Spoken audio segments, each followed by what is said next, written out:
We are focusing on immunity for this lesson.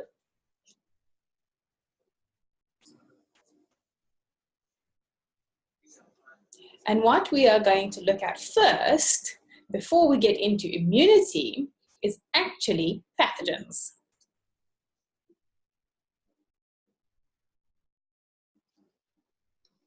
We can't really talk about immunity unless you know what a pathogen is and how that pathogen is identified by the immune system. So a pathogen is quite simply a disease-causing organism.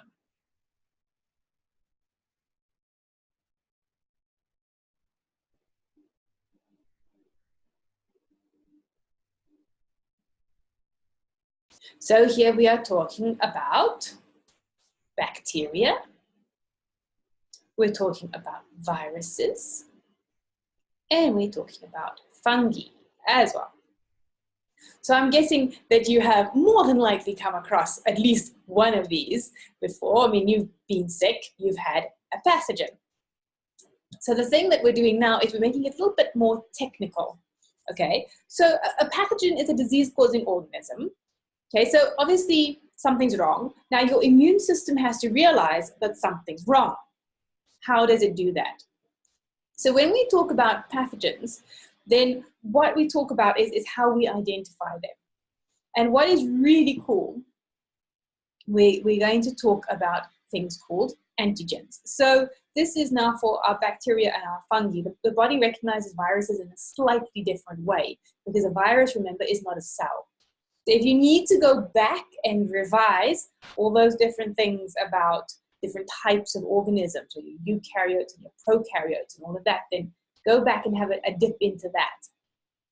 But for now, we're going to talk about our cellular pathogens, so particularly our bacteria. And the thing is, if we draw a bacteria, right, really simplified version, and he has a funky peptidoglycan cell wall as well. Okay, and he's got his circular DNA and all sorts of other bits and pieces going on in his cytoplasm. But what we're actually going to do is we're going to simplify this to, there's our bacteria, and there's a little bobble on him. Now this little bobble is actually part of his cell membrane. So this is a very, very not to scale drawing. Okay, but that little bubble is important because what this is called an antigen. So every single cell there is has antigens in its cell membrane. And what's really cool is that every different individual has a different antigen. So each one of my cells has an antigen on it. Each one of your cells has an antigen on it. And your antigen is different to my antigen. So they're identified as different types of cells. When it comes to the bacteria, it's the same thing. A TB bacteria has its own antigen. And that is very different from a different kind of bacteria. A cholera bacteria has a different antigen. So the antigen is very specific.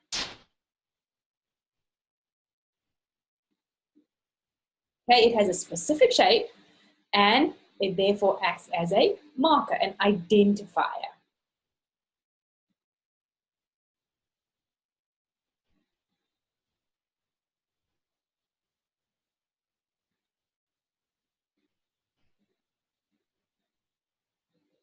So what happens then is your immune system can say, well, this cell has as an antigen on it, but it belongs to the same body as me, so that's cool. Next cell, brilliant, same body as me. Whoa, hold on. This cell has a different antigen to my body. Therefore, this cell is different. And that's what happens when it bumps into a pathogen. So our immune system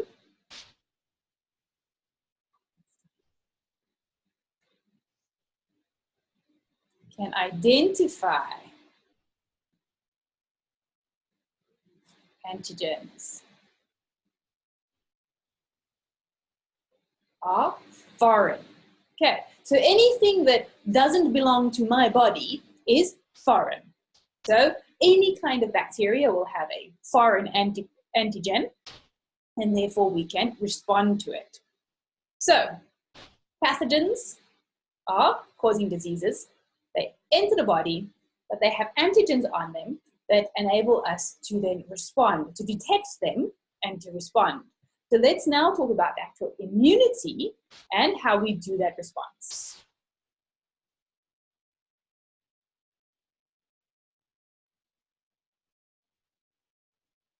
So immunity in general is very simply protection against disease.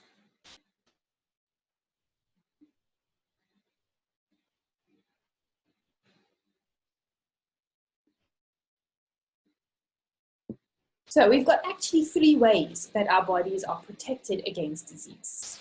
The first one is mechanical barriers.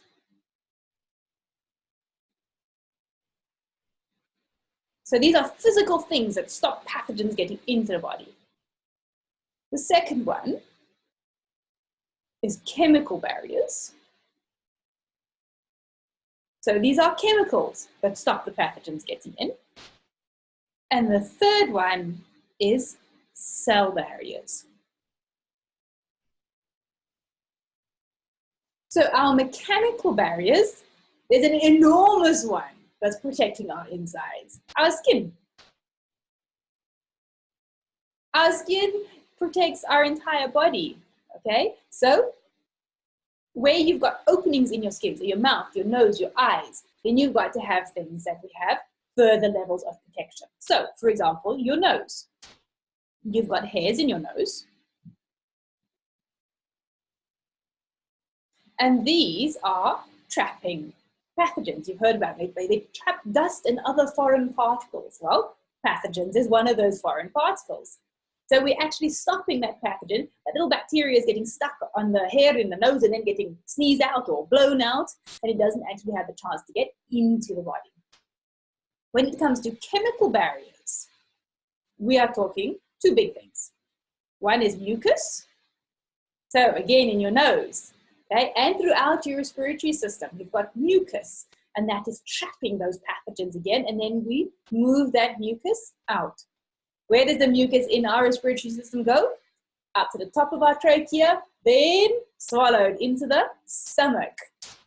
Remember, we've got hydrochloric acid in that stomach, and that is going to destroy any pathogens. They do not like such an acidic environment. So we can call it stomach acid. Okay, obviously by the time you get to the end of the course, you're very happy with the fact that this is hydrochloric acid. So as you're working through, remember to always go back to earlier topics and say, aha, I know a little bit more here. I can add a little bit more to my summary or to my mind map with a bit more detail. So that's your mechanical barriers, your chemical barriers. Likelihood is you've heard of these before, and there's nothing too sort of strange and unusual. The new one to you is going to be your cell barriers. When it comes to cell barriers, these are now the cells of the immune system.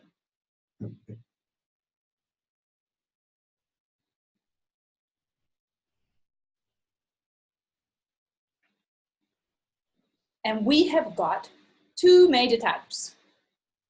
We've got phagocytes and we've got lymphocytes. Now, when you get to AS biology, you find that there's a whole lot more detail even than that. But we're learning IG biology, we're learning lots of different topics, so we're keeping at a more superficial level. So, phagocytes and lymphocytes. Phagocytes might ring a bell because you've heard of a process called phagocytosis. Okay, so that's what phagocytes are all about.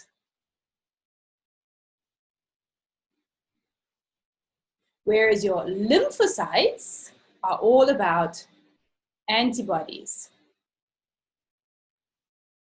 Okay, and all of these together make up our white blood cells. Okay, so you've heard before that white blood cells are your immune system cells. Now we're going to take that to the next level of phagocytes and lymphocytes. So, that's an overview. What we're going to talk about next is how those phagocytes and lymphocytes actually do their job.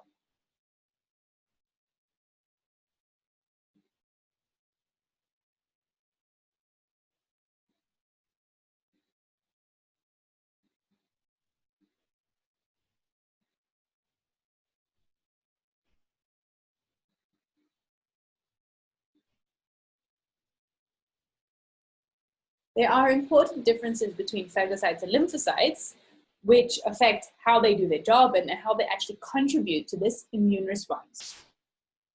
So phagocytes, we talked about being phagocytosis. So these guys destroy pathogens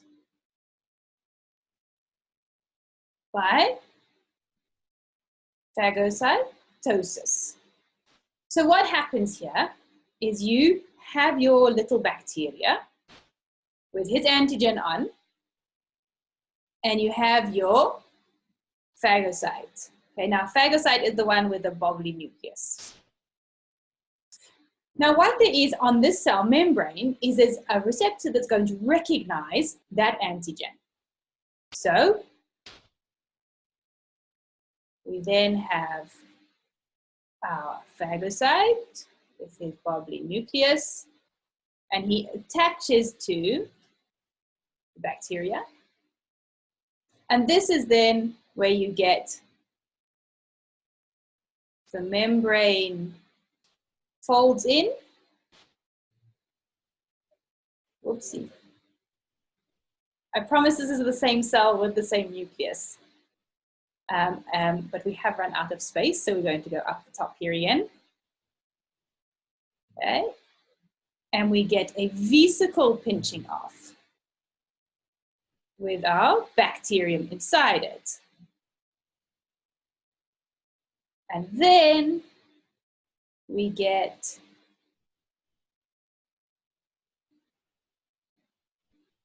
digestion and no more pathogen. Okay, so running through this a little bit, you have your pathogen, in this case a bacteria. You have your phagocyte. You have them binding. You have the membrane, how can we say it? Moves to engulf. And then we have a vesicle formed.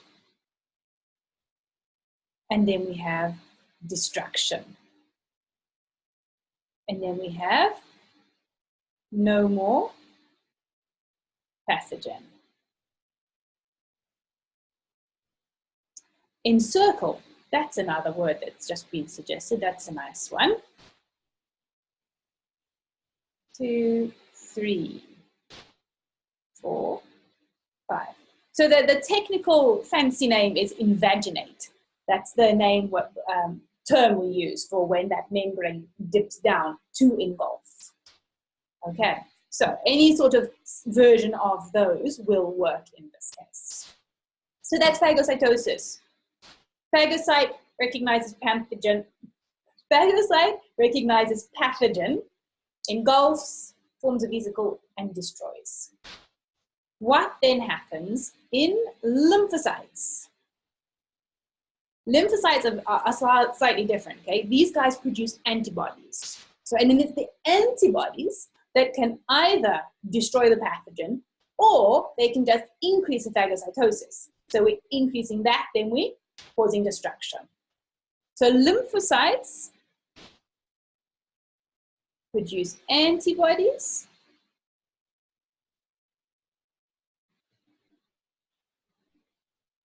that either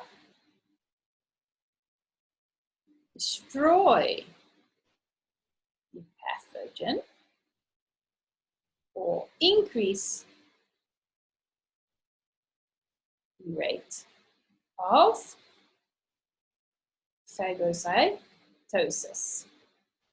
So we have our same little bacterium with its little antigen. Then we have a lymphocyte. Lymphocytes are the ones with the circular nucleus, and they have a lot of rough endoplasmic reticulum. I am not going to draw on all the dots, but the rough one is the one with the dots, so you can remember that one. Okay, otherwise we're going to be here for half an hour just while I draw dots.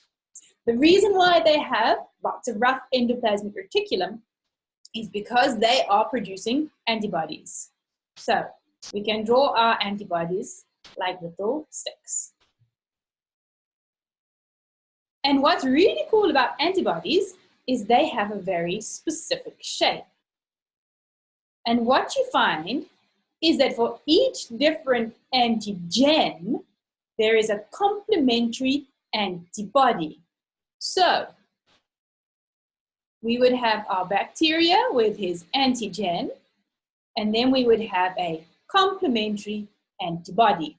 So now either this antibody is going to destroy this pathogen, or he's going to be like a radio signal. Hey, phagocytes, come, phagocytes, increase phagocytosis. Kill me, kill me, kill me. Okay, so he's either killing directly or he's increasing the rate of phagocytosis. It's the antibody here that is involved. So if we add in a few little notes, we have our pathogen with his antigen. We have our lymphocytes. And we have a whole lot of antibodies. And here we have the antibody is complementary to the antigen on the pathogen. So antigen on the pathogen, antibodies from the lymphocyte. So 1, 2, and 3 is destruction. No more pathogen. Okay, so that is now phagocytes and lymphocytes, how they actually do their job. The next thing is to understand that in a broader context again, what then is an immune response? What happens? How do these cells actually get involved?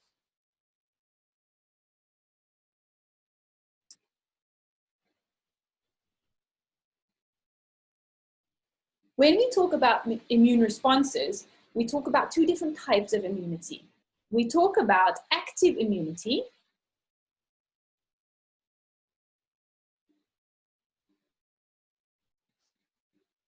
and we talk about passive immunity.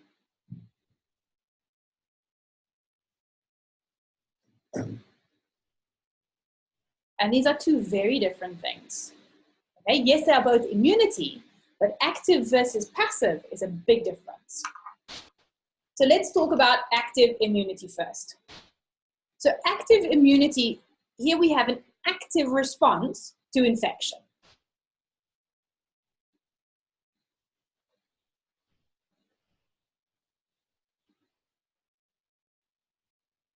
So we're going to actually stimulate those phagocytes and the lymphocytes.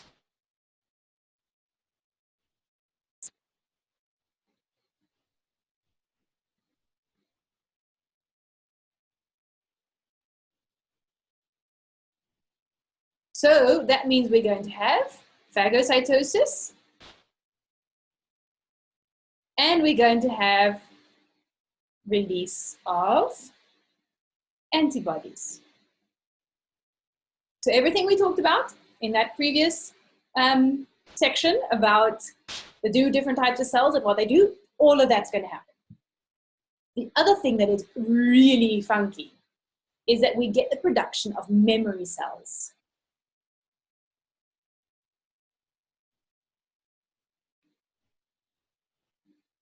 So when those phagocytes and lymphocytes really get going and they're doing this whole immune response thing, they also produce memory cells.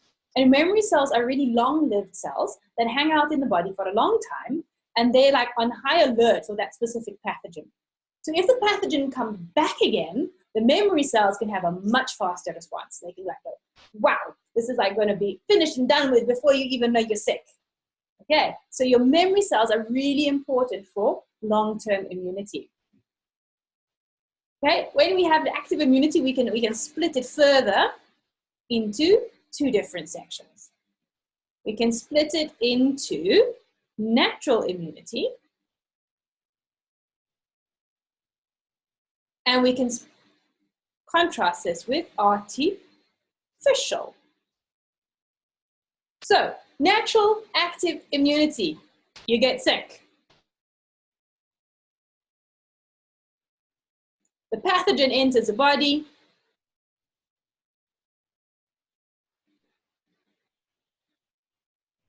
and your immune system responds.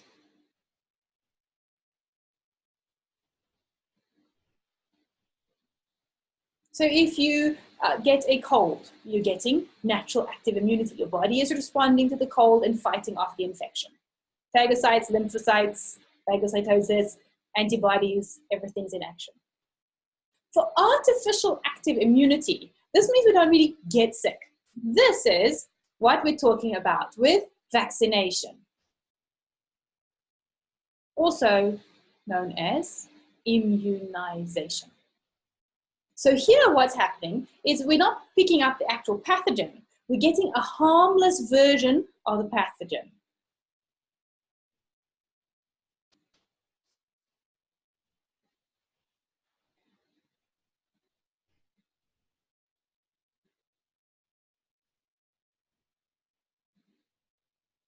But here's the thing. Your body doesn't know it's harmless. So it's going to respond just the same as if that was the actual pathogen. So what does that mean? It means phagocytes, it means lymphocytes, it means phagocytosis, it means antibody production, and it means memory cells.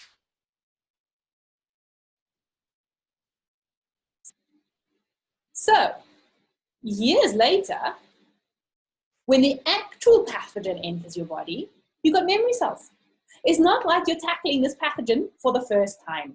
Your system remembers it, and you fight off that infection much faster with the result of not getting sick. So, passive immunity.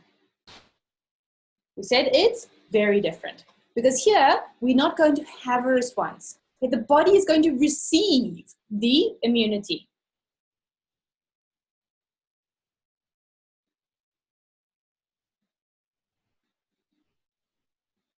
We get antibodies from elsewhere.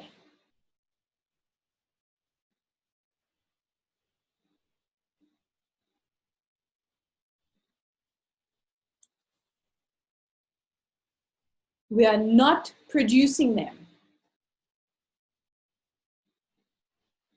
So if we're not producing antibodies, then we are not going to get any memory cells.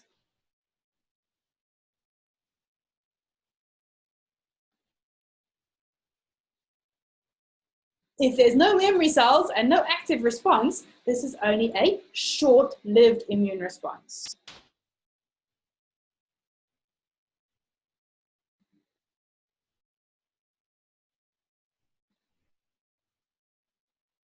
So again, we have the same split between natural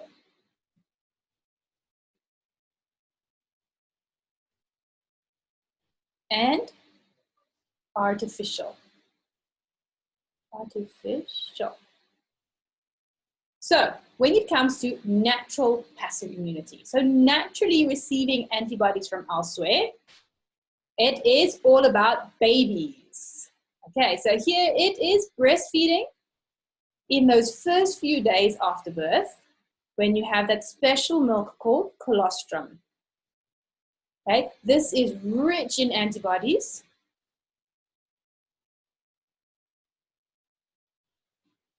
From the mother for the baby. Because the baby's immune system isn't fully developed yet, so it needs help. It needs that extra antibodies from the mother to help, particularly for those first few days. When we're talking about artificial passive immunity, we are talking actually usually about antitoxins. So here we can give a person antibodies that helps fight a toxin. So there's two examples here. One is antivenom for snake bites. The other one is tetanus. We treat tetanus with an antitoxin, which is rather like an artificial passive immunity. We are giving the antibodies rather than creating them.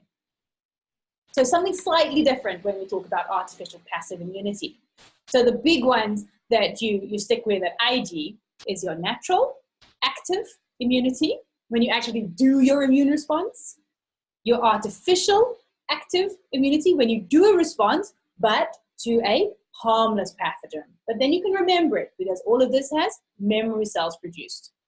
For passive immunity, we're focusing on the natural passive immunity, which is the colostrum for the babies, for the newborn babies in those first few days. So that is everything for immunity, from pathogens and how we identify them, through how our phagocytes and lymphocytes do their job, all the way to our different types of immunity. Hopefully this has now solidified everything in your head,